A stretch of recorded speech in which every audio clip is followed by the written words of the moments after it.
Brought to you by BedroomBattlefields.com, this is the Tabletop Miniature Hobby Podcast.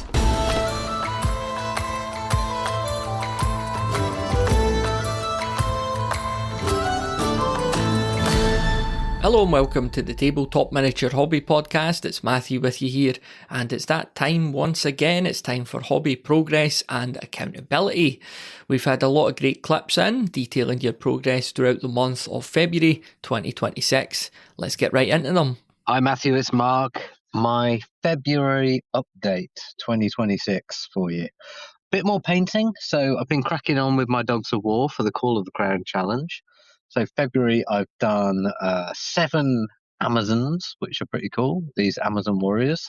I've non-scantily clad ones as well, which is a rare thing to find. They're from Lucid Eye and they're really cool. They're wearing like furs and they look like badass women, but they're not really stereotypically a bit, not great.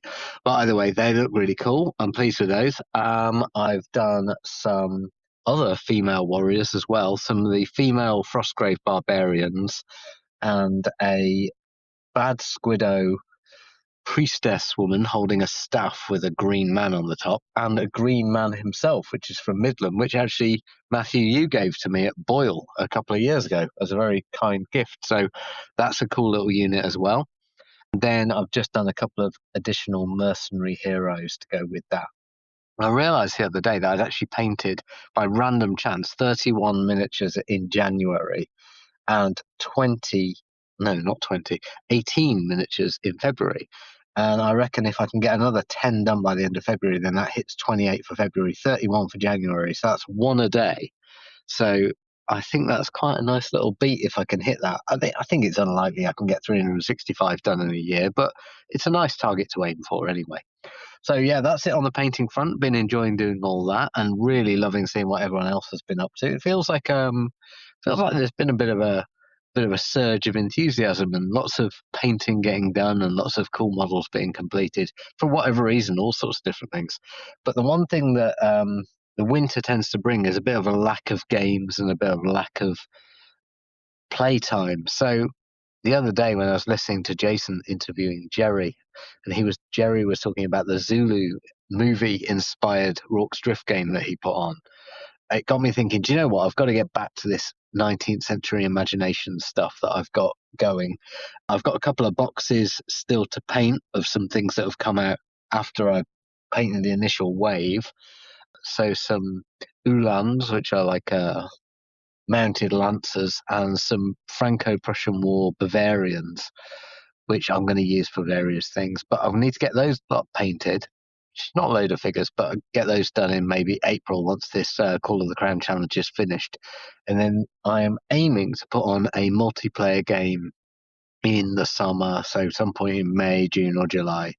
Probably 3 players per side, and use the Daniel Mersey Osprey Blue Book Rebels and Patriots rules, so the same series as the Rampant series, Dragon Rampant. Add in a few house rules to that, bit of a multiplayer game. And so if I can get another 5 people who are willing, we can do a 6-player game. Jason's already nailed his colours to the mast and said he'll be in. So if other people listening to this are kind of thinking, do you know what, that sounds pretty good, I wouldn't mind a game of that. Well, it'll be a fully hosted game at a venue that's central to whoever wants to play, assuming that they're, located within driving distance, that is. But if you're in the UK and you're kind of up for it and you think, do you know what, that'd be pretty fun, no need to know the rules, no need to know anything. We'll do a morning game and then an afternoon game, so kind of a morning game that determines whatever the afternoon game will be. So either the attackers or the defenders will get pushed back or so forth, and there will be an afternoon game. Do something like that. That'd be really good fun, and I'm looking forward to putting that on, hosting it, and welcoming people to that game. So yeah, that's kind of where I'm at the moment. There's lots of cool ideas. The other thing that's kind of just whizzing through my brain a bit is the fact that we've got Bring Out Your Lead coming up. And I say coming up, I mean it's obviously 6 months away, but we're kind of now at the point where it's nearer to the next Bring Out Your Lead than it is from the previous one. So that is really exciting actually, because I really enjoyed it last year and the year before. I think it's It's a really nice kind of pulse point in the bedroom battlefields calendar where a few of us can get to meet up and so on. Now, obviously, in terms of meeting up, the next thing that we can do is virtual, and that is meeting up for the Royal Orc. So I'm going to put a poll up soon, and I look forward to seeing you all very shortly. Okay, take care, everyone. I look forward to seeing everyone's updates. Bye-bye.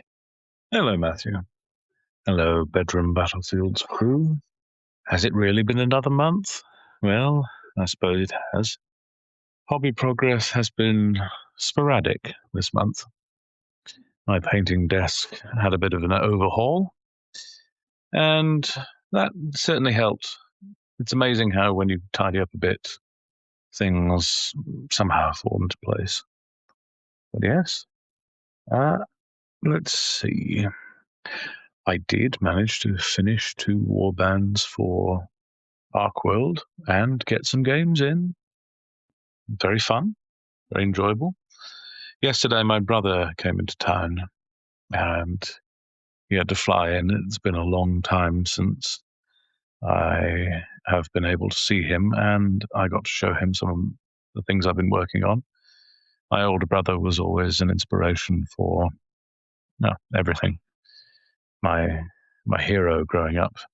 He was the one who, in my family, most of all, had such a power of make-believe. And so I got to show him, the 3D printer, the terrain I was working on, the Necromunda miniatures, and he said that the next time he's in town, which is hopefully next month, he'd like to get a game in. So I am rapidly retasking myself and working on my Necromunda minis that have been on hold. And the 3D printer is going in the background, which you might be hearing, printing out some interesting looking terrain. Looks like a strange circular power station that I found on the Bamboo Labs website. I'm also planning on printing out that new set from the Good Doctor, that fuel tank or fuel refinery thing. Looks perfect for it. At the moment, that's where I'm at. It's mostly painting, but I would like to get some more games in. I have had a bit of a snag. I cannot, for the life of me, for a price that I want to pay, and in America too, find a Cawdor leader for my Necromunda gang. Now, there's the metal version, and I have one of them. I have the one with the chainsword, but it's the fellow with the power sword, the one who looks so much more interesting, the one who looks like he means business. That one I've got to find. If anyone knows where one can be found, please let me know. But I'm also looking at some of the Redemptionists, as those would look like likely fellows to lead a Cawdor gang. Yeah, my Delac gang is ready to go. Cawdor's on its way. Some more terrain to go. Next month will be more Necromunda 95. Hey Matthew, how you going, mate? It's been a while since I last popped in to give you some kind of hobby update, because I haven't had many hobby updates because I've mainly been really busy at work and painting other people's miniatures. But finally, I've got around to doing some of my own stuff, so I thought I'd share that over a beer, mate. And the ale that I'm drinking, or the lager I'm drinking, really suits the theme of what I'm going to talk about. That's dwarves. So I've recently started taking out a lot of my dwarf miniatures I painted several years ago. When I first started getting into the whole revival of Hero Hammer, the whole revival of 90s games, it was always been my dream army to buy a dwarf army. So sold a load of stuff, bought a load of stuff, and then the Crown of Command was born, basically, after that. So it's going back and sort of retouching up a lot of those old paint jobs, which are kind of really dull, and doing that sort of retrospective, looking back and thinking, yeah, that red I used was just awful, or why did I prime this thing in black when it should have done in white? And taking that 90s philosophy of painting that I've been really accustomed and attuned to now, and sort of just going back over those old paint jobs, not stripping them, but just going straight over the top of the old paints and just giving them a really good big glow up, basically. Turning that contrast up to 11, and I've done that with some of my orc stuff. Really enjoyed doing that, and now I'm doing it with the dwarves. So they're getting all the love and TLC this year. And also making a list for Warhammer Renaissance. That's primarily the game we play here in Japan. All the guys play that at our games days, which are really friendly, fun events that people just come down, roll some dice, have some fun. It's a bit of a social thing for us. And so I'm making a 2,000 point list for the dwarves, and I really want to focus on just painting those miniatures, glowing them up, making them look as beautiful as I can for the tabletop. So I'll be really proud of them at the end of the day, and also fixing that list so I play them all year, and just keep trying to.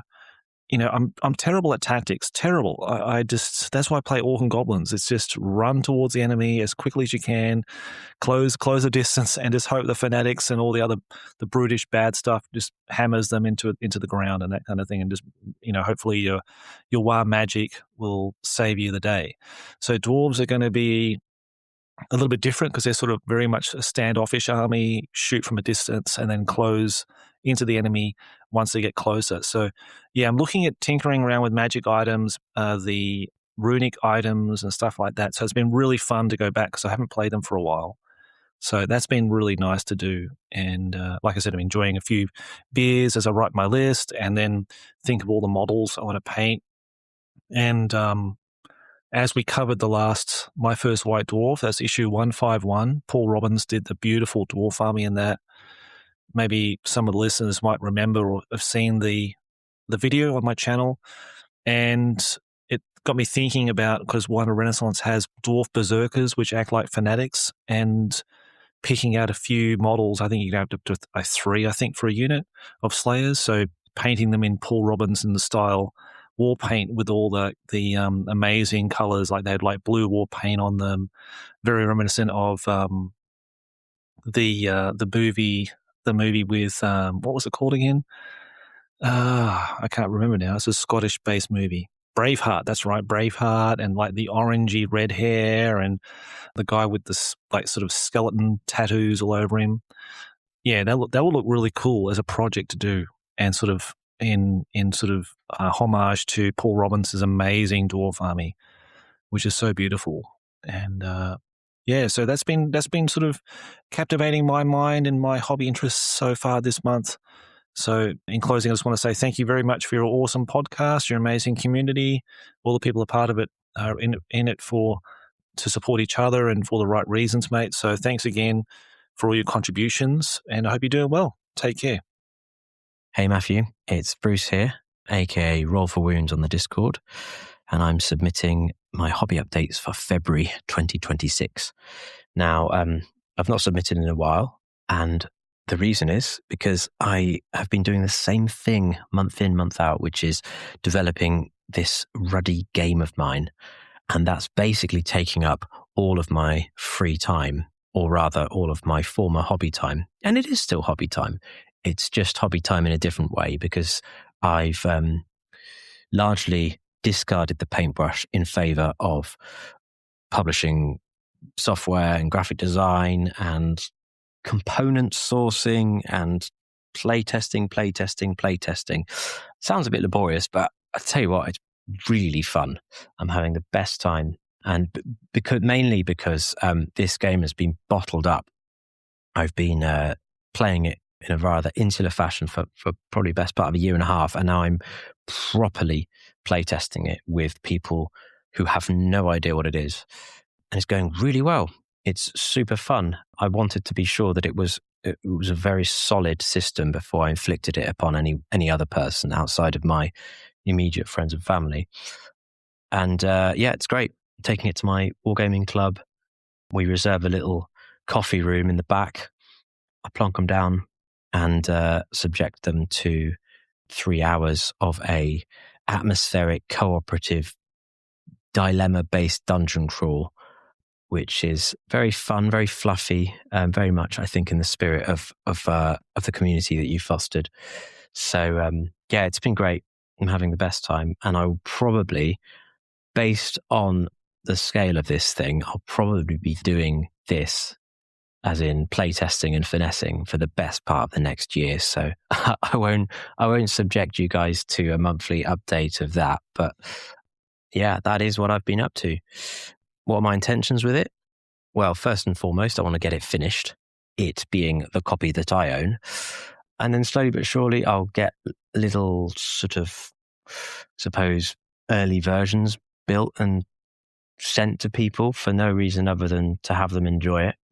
I'm sure I'll include you in that as well, actually, whether you like it or not. Sorry, that's quite threatening.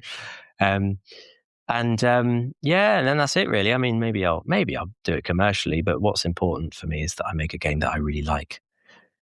So yeah, that's me. That's my hobby updates. I have done a bit of painting, I have to say, because once in a while there'll be a creature in this game that I haven't got a model for, and so do the occasional like pirate. What have I done? Pirates. I did a walking book because, of course, we need wizards familiars. I've done the odd gremlin, the odd. I did a big bat. There is a large bat in this game, very perilous.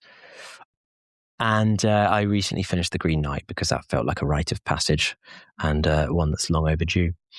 Obviously, as I did so, I recited the infamous Perry story about the losing the limb and then sculpting it post-accident. I don't know whether that's true or not. Do you know that one? Where the Green Knight was allegedly sculpted. It was the first model that Michael or Alan Perry, I forget who it was who had that unfortunate accident. It's the first model they sculpted after their recovery. It's such a legendary story that I hesitate to Google it because I don't really want to ruin that magic.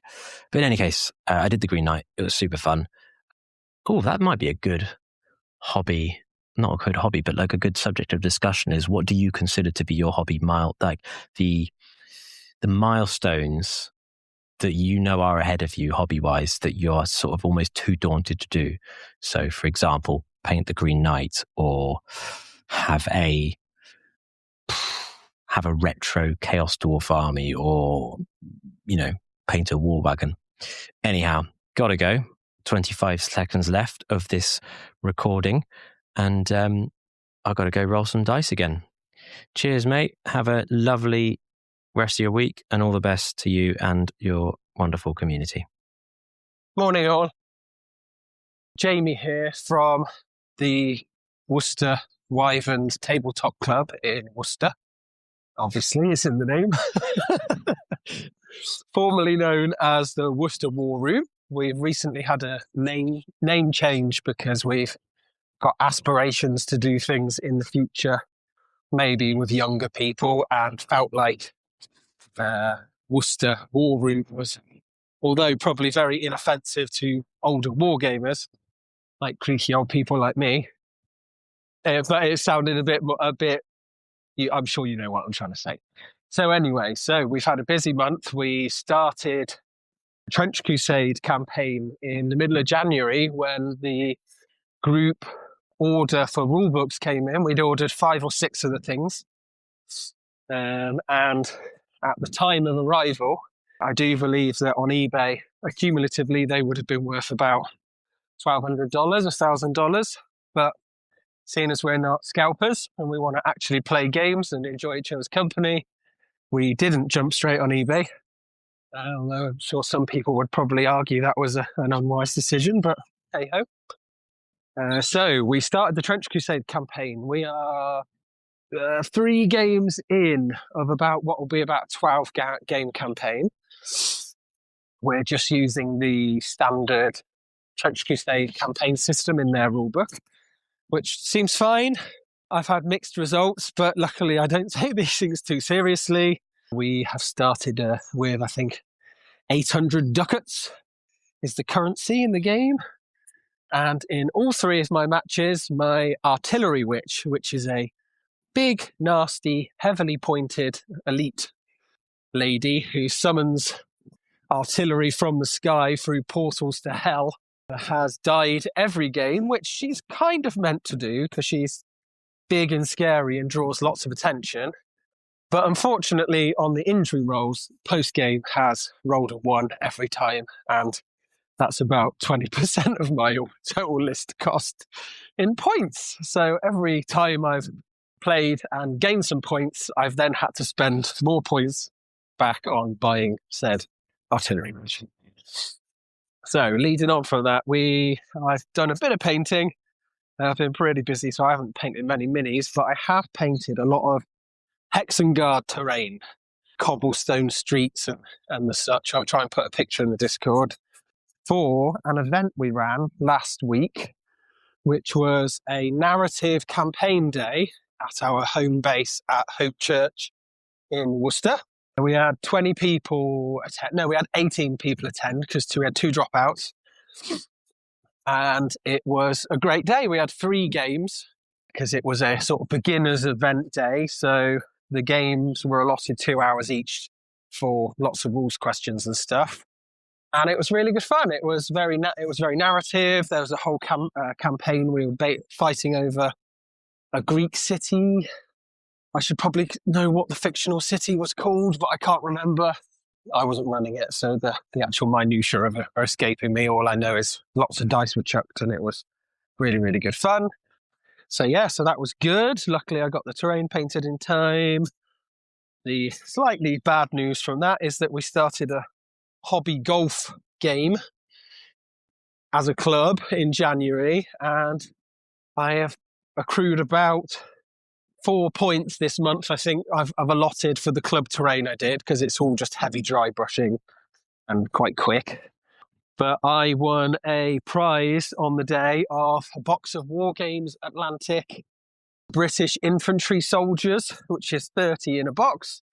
So I think my score is plus 25 this month, which is not great because, well, I'm trying to reduce my pile of opportunity a bit.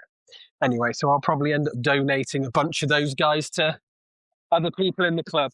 So anyway, looking forward to everyone's submissions. I'm quickly running out of time. I hope you have a great day, and hear from you all soon. Thanks, Matthew. Bye. Hello again, gang. Jamie from Worcester Wyverns Tabletop Club again. 2 hours, 10 minutes later, and about 290 grams of sugar in the form of disgusting synthetic gels. Just cooling down this time, so on the opposite end of what I was doing earlier. It's a beautiful sunny day, and whilst I was going along, it occurred to me that I'd missed out the fact that some of the core club members who sort of started things rolling, we've developed really good friendships, have been meeting between sessions, because we only do 2 sessions a month with the club, first and third Thursdays. We've been tinkering with Stargrave, because after Trench Crusade, that is our next campaign that we've got penciled in. And although lots of us are very familiar with Frostgrave, Stargrave is a bit of a different beast. And I was sort of thinking as I went along about the fact there's some really big differences in these 2 Joe McCulloch titles.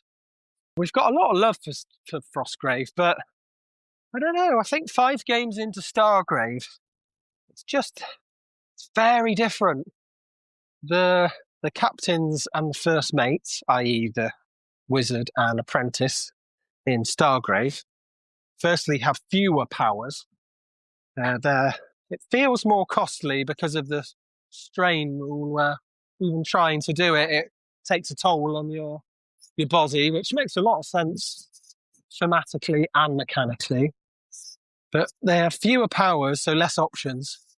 And quite frankly, as soon as you give everyone a gun, it kind of doesn't matter if you're a Jedi, because your face blows up just as well as everyone else's, really. So as soon as the lasers and the bullets start flying, it can feel really difficult in my limited experience to make the captain and the first mate be that impactful. But it comes at a big expense if they die. So I don't know. Has anyone else played Stargrave? What are your thoughts? I'd be interested to hear. Are there ways that you've changed it? Because we personally, the So tinkering with the idea of changing the way that grenade launchers work. They seem to be really, really powerful, and I can sort of just see the campaign ending up with everyone having 2 or 3 grenadiers, really, because of their utility in line of sight blocking. They've got smoke grenades that can go 16 inches in direct fire, and they've got frag grenades at no extra cost. The table sizes aren't huge in the Grave games, and you're sort of almost encouraged to bunch the people up in the activation order. As anyone that's played it before will know, there's the wizard phase, the apprentice phase, and then the rest of your warband go. But there's a proximity issue where if you want a bunch of people to go early on in the turn, you have to bunch them all within 3 inches, which just makes them like a prime target for a grenade, basically, for a big bada boom. So yeah, and the other thing is, it's on a plus side, it's very simplistic. It's very straightforward, but it doesn't have as much flavour as, say, Games Workshop's Necromunda, where there are lots of different weapon profiles that can give everything a lot more granular taste and flavour. Obviously, the cost there is, unless you're intimately familiar with the rules and the weapon profiles, it can lead to a bit more book flicking. But I sort of think I've played as many Necromunda games as I have Stargrave, and it feels like Necromunda was wackier and had a bit more there. I don't know, that feels really dirty saying that, comparing James to Joe. But yeah, anyway, so I hope everyone else is having a beautiful day, because it is absolutely cracking here. Speak soon. Bye. Hello, Matthew podcast listeners. This is Johan, TEG Jeeves from the Discord, calling in for February 2006 hobby update. Now, this month has been, beginning of the month, we had our winter break. So it gave me a bit more time to do some hobbying, which is great. I had a few things on a list that I wanted to get done, and I did pretty well. I did most of the things that I wanted to. I sorted out my hobby space a little bit, sorted out my painting area, which was in dire need of a clean and a reorganize. So I got that done in the beginning of the month to set myself up for a productive month.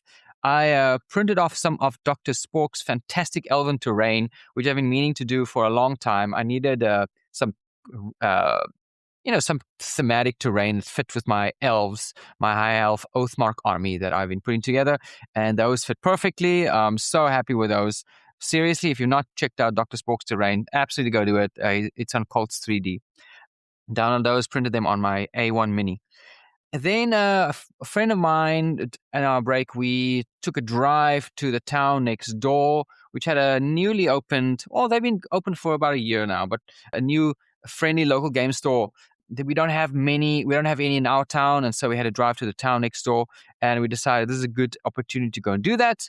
We visited this fantastic little store that was stacked to the brim with paints and models, and I really had to hold back not to spend a bunch of money. We ended up walking away with some paints and brushes and so on, just some supplies for our hobbying. Very nice to see this little store, and they had a fantastic, huge gaming area with lots of tables, and it's free to play if you just go and get the key from the store itself. So really, really happy we could visit this place, this little store. But most of this month was dominated by Gaslands. I'm very excited just to finally play some Gaslands this month. I got some of my friends involved, some who have never played any war games before, some of my RPG group friends.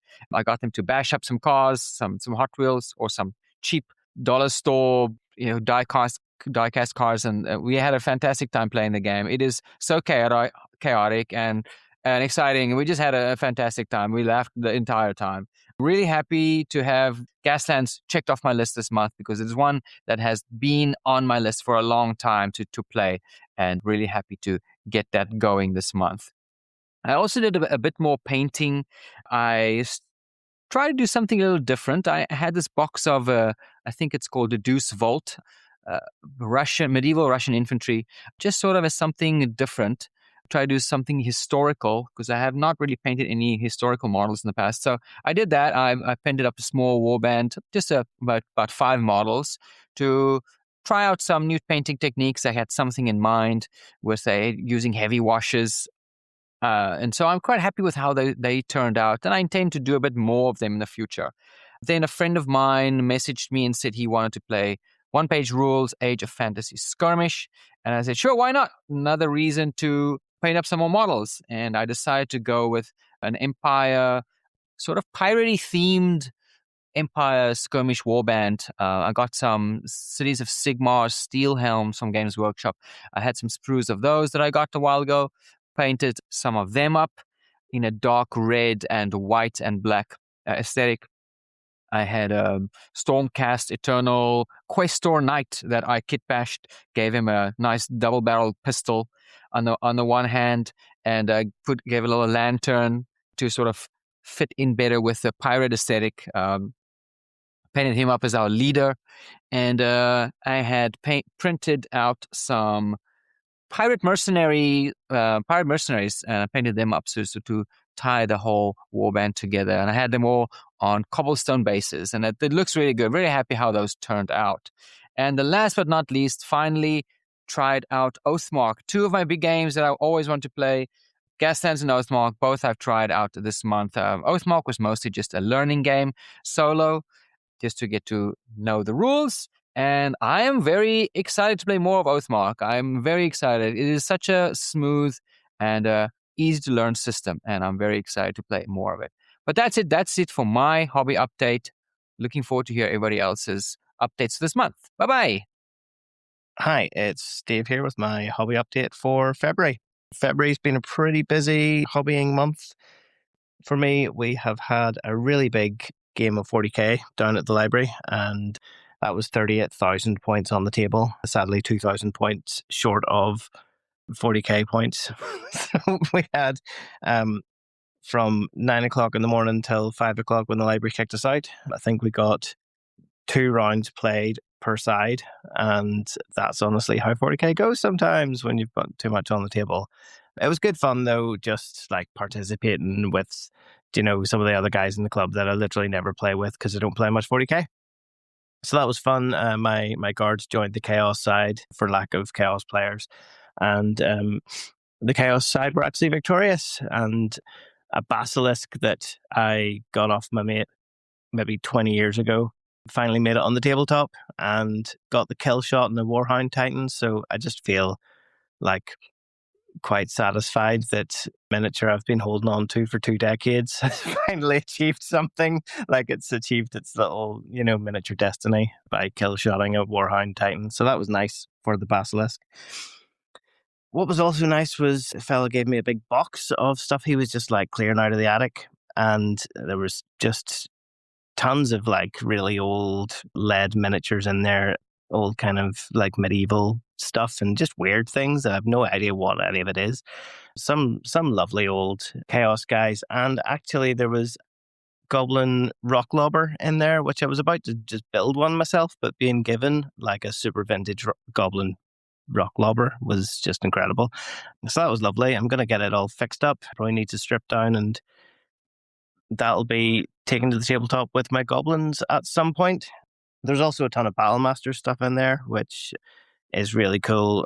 Got like 8 Bretonnian Knights, which will be taken to the lists. We'll play some jousting.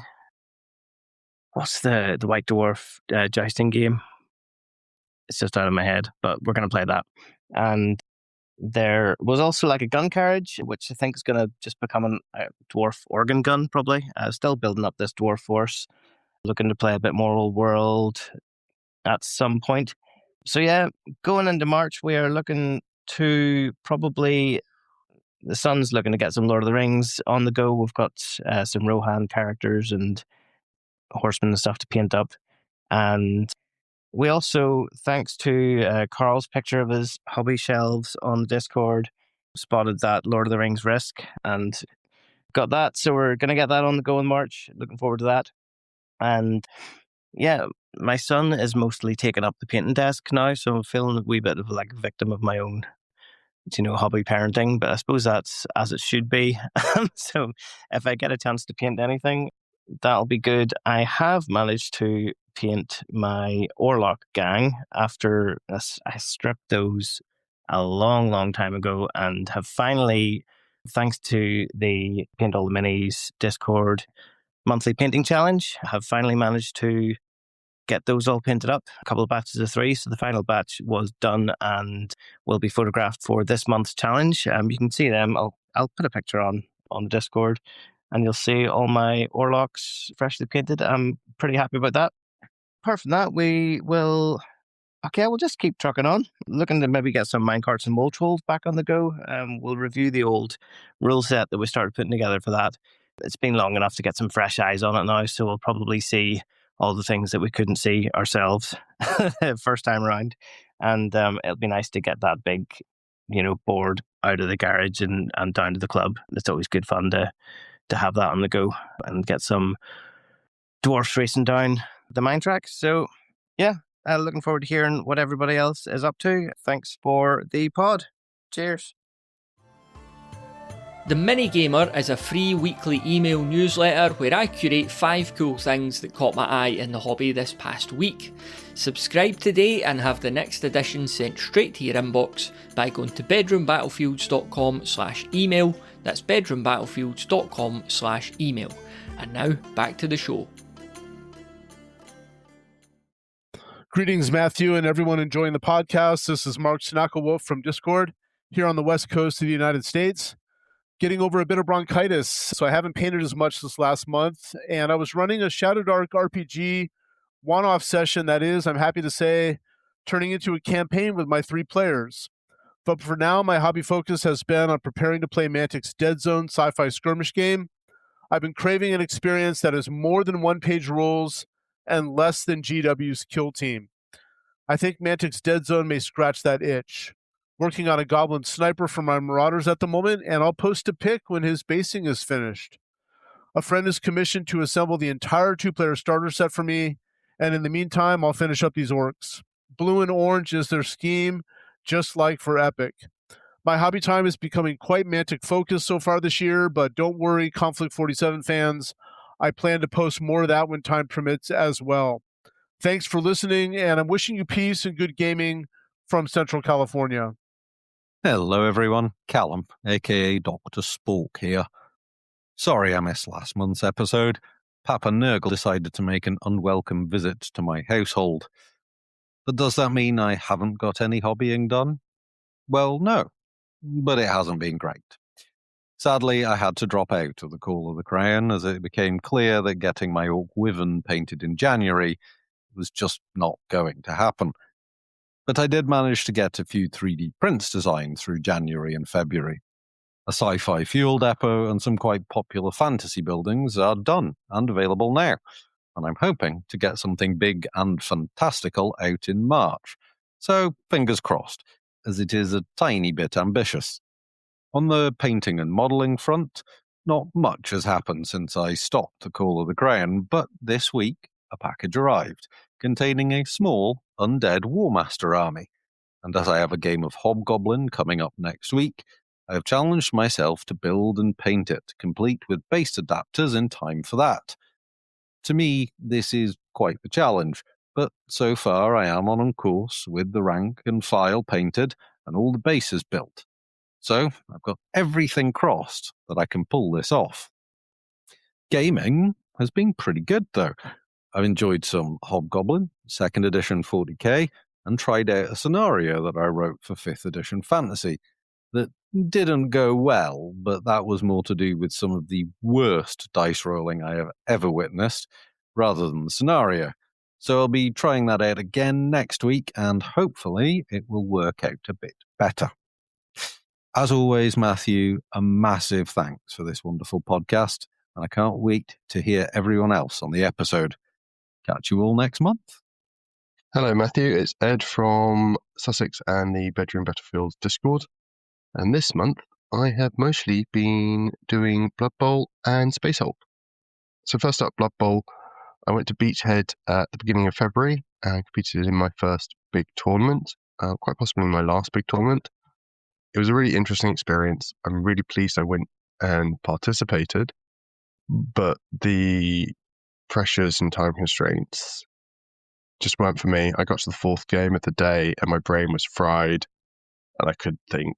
And, whilst I had a really good time, that was more because of the chap I was sat opposite, and me and him were just having a beer and a laugh and doing silly stuff. I won 1, lost 3. That was fine. As I say, I learned a lot. It was a really interesting experience, but I just don't think the tournament sings for me. But I am looking forward to playing in the Club League, which is going to happen later this year. It's going to start in April, I believe. So just been painting up some more Dark Elves to join my Blood Bowl team, specifically an Assassin, because I've not really used one of those before, and I found a Assassin from the Dark Elves from the 90s. I'm going to paint up as a Blood Bowl player, and a whole bunch of Journeymen, because I'm playing Elves, and when you play Elves, you lose players. A number of times I finished a game with 7 or 8 players on the pitch at best. So I have a feeling I'm going to lose a few players through the league, so getting a few Journeymen to replace them. So yeah, that's the Blood Bowl update. I've also been space hulking. So I've, along with a friend at the club, got Space Hulk back on the table, painted up the Terminators as Deathwing, because I think Deathwing are cool. And yeah, for me, I know Blood Angels are the Space Hulk chapter, but Deathwing just feel a bit more iconic. Obviously, probably at least partially to do with the expansion from the first edition, and then of course the Mike McVeigh model that he made, diorama, which is still one of the greatest things I've ever seen. Absolutely fantastic. So yeah, got that to the table, had a really good time. My friend Ben and I played each side for the first 2 missions. Had a blast. We're going to continue playing through the first campaign. We're playing 2nd edition Space Hulk. And I kind of got a little bit excited and bought a whole bunch more Terminators. So I've got another 10 Terminators to paint, including a captain, a librarian, a chaplain, some alternative special weapons. And that will mean that I can run a 1,500 point Deathwing army in 2nd edition Space Hulk. 2nd edition 40k, as well as the 2nd edition Space Hulk. So yeah, that's kind of what I've been up to this month. Not been getting huge amounts done, but getting enough done. And yeah, looking forward to getting a few more bits and pieces painted. I've also been organising the club that I'm the treasurer of. We've got hoodies that we've sorted out for people. I've been sorting out t-shirts for them, for the club members, and arranging the narrative day that's happening in April for 2nd edition. We're going to do a really big battle, which is going to be great fun. Orcs and Allies versus Imperium and Allies on a sort of 18 by 4 foot table. Not quite as big as one of Jason's, but still, for 2nd edition 40k, it's going to be pretty big, roughly 6,000-7,000 point game, with hopefully quite a few people involved, with me as the GM. So yeah, that's all the hobby update. Looking forward to hearing what everyone else is up to, and yeah, have a great day. Cheers. Massive thanks as ever to everyone who submitted a clip over at bedroombattlefields.com/voicemail, and you can submit your own clip for this month, for March, and you will be doing the same type of episode at the end of the month.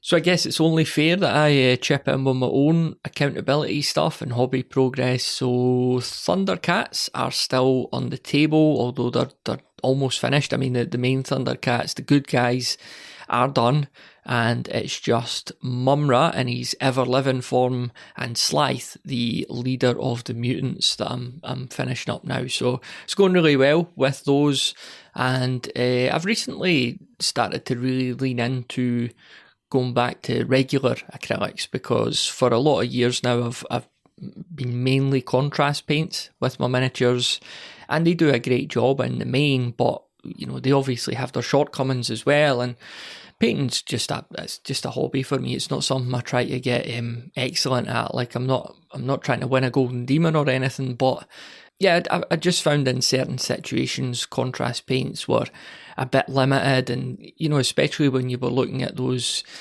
bigger, flat, smooth surfaces, it's just not really fit for purpose. And there was another thing going on as well, where I've always used synthetic brushes. Like you get the set on Amazon for like 15 quid. You get the 9 brushes, and when they come out the packet, they look great. You've got those small size ones, and they've got a great little point on them. But after like 2 or 3 uses, you end up like, I've been painting for years now with brushes, and they're basically hooked at the end, which makes it very difficult in certain situations. So I've been using the contrast paints and these synthetic brushes that basically become hooks. And over the past few months, I've gravitated towards, I guess, what you call regular acrylics. So I've got a lot of the hex pots from the 90s, which for a couple of years I swithered with getting rid of them because I wasn't using them. And I thought, it's a shame for them to go to waste. I would have liked to seen them go to another painter who would have got some use out of them. But I never got round to doing that, and I'm glad I didn't, because but I've been using them a lot now, and I'm finding the contrast paints are really now. I'm using that, when you get like on a model, they've got like little bags and belts and things like that, small details. I'm still finding contrast paints are excellent for those. But yeah, any sort of bigger area now, I'm just trying to paint it, would you say, properly? And so I'm using these old 90s paints combined with some of the stuff I've bought over the last few years as well. Some Vallejo, some Army Painter, and I got a couple of too thin coats paints as well. So yeah, just working away on those, and I'm just really happy with the results. And obviously using these new brushes makes such a difference as well.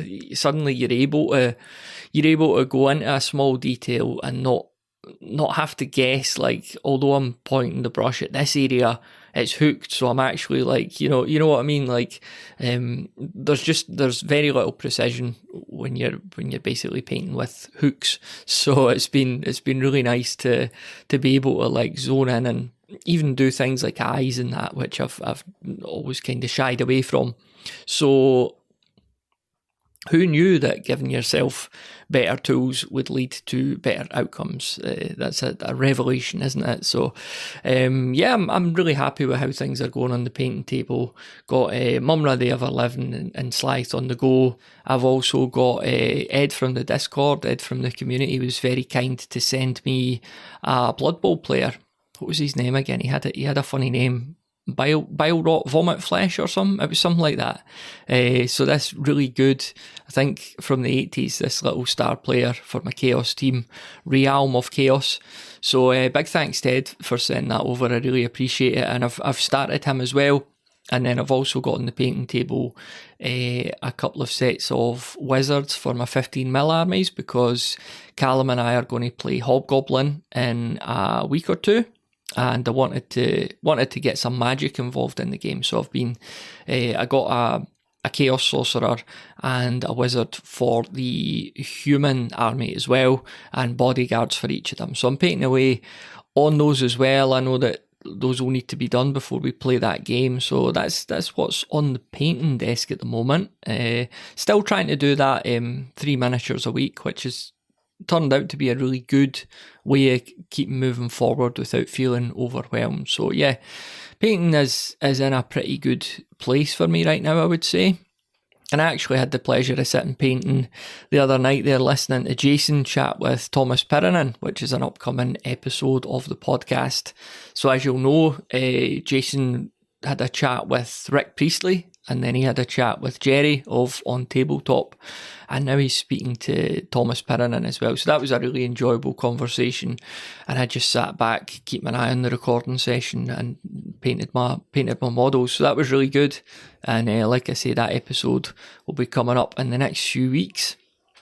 Elsewhere, I actually started a newsletter, a weekly newsletter. So it kind of ties in with the podcast, but it's its own little thing. So I'd been interested for a while in checking out Substack. I know that's not the only email newsletter software out there, but I wanted to kind of have a look at it, kick the tires, and I've decided to start hosting the newsletter there. So it's called The Mini Gamer, And this is basically, I'm going to put this out every Tuesday. It's a free newsletter. And it's just, it's 5 things that caught my eye in the hobby this week. So, I'm not on any social media feeds or that. I don't see like all the latest news, the latest releases. And this isn't about like hype or that. It's genuinely just about like, 5 things that I'm really interested in. It's not just here are loads of new releases, go and buy stuff. It's not anything like that. So yeah, I set up a couple of different systems that enable me to keep an eye on everything. I use a service called Feedly, and I've signed up to a lot of newsletters for different companies as well. So it's very much me cherry picking things. It's not, like I say, it's not just like here's the new Stormcast Eternals or whatever.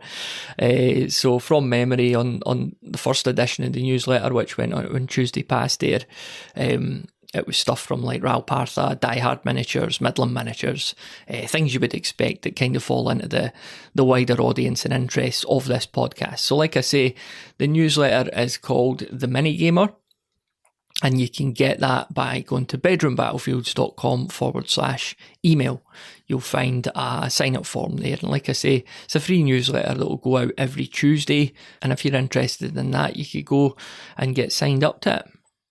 All right, that is just about it for this episode of the Tabletop Miniature Hobby Podcast. Thanks again to everyone who submitted a clip. Remember, you can get your own clips in for next month by going to bedroombattlefields.com/voicemail. Thanks as always for listening, and we'll chat again on the next one.